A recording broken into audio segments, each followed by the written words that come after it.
次起舞感覺很不對勁，像前像木偶聲。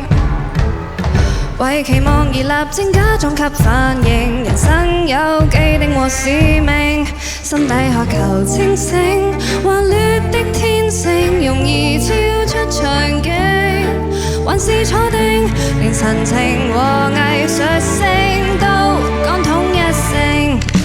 何謂正經？何謂夢境？何謂常識跟天注定？誰造成黑色背景？天花綁了繩騷擾我的暢泳，用掉報警，文藝復興，寧願沉溺都不要穩定。人盡情於歌舞廳拉扯中覺醒，想釋放所有的愛味。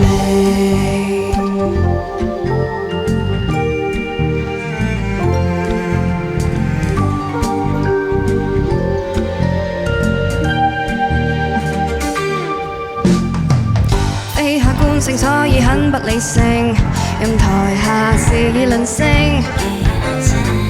負評面前盡興宣否很失敬，由觀眾去自由判定。思海有頭妖精，還未肯適應，行動跟足投影，無視設定，何妨全場零和應，態度極冷清。何謂正經？何謂夢境？何謂常識跟天注定？誰造成黑色背景？天花綁了繩騷擾我的暢泳，用掉報警，文藝復興，寧願沉溺都不要穩定。用做情於歌舞廳拉扯中覺醒，想釋放所有的愛味。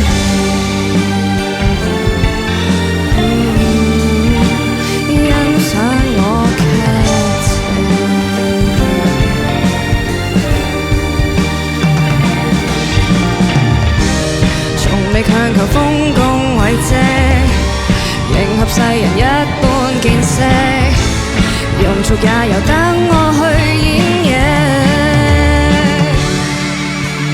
滑稽陰森得要命，誰造成這天暗影？緊張的處境差點壓死了全部腦神經。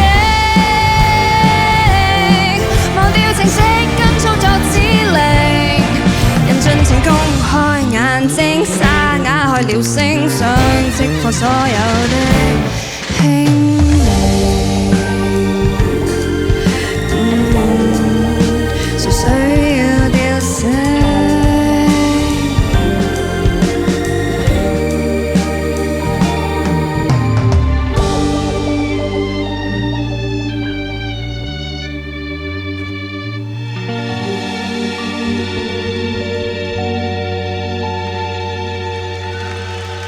？Thank you.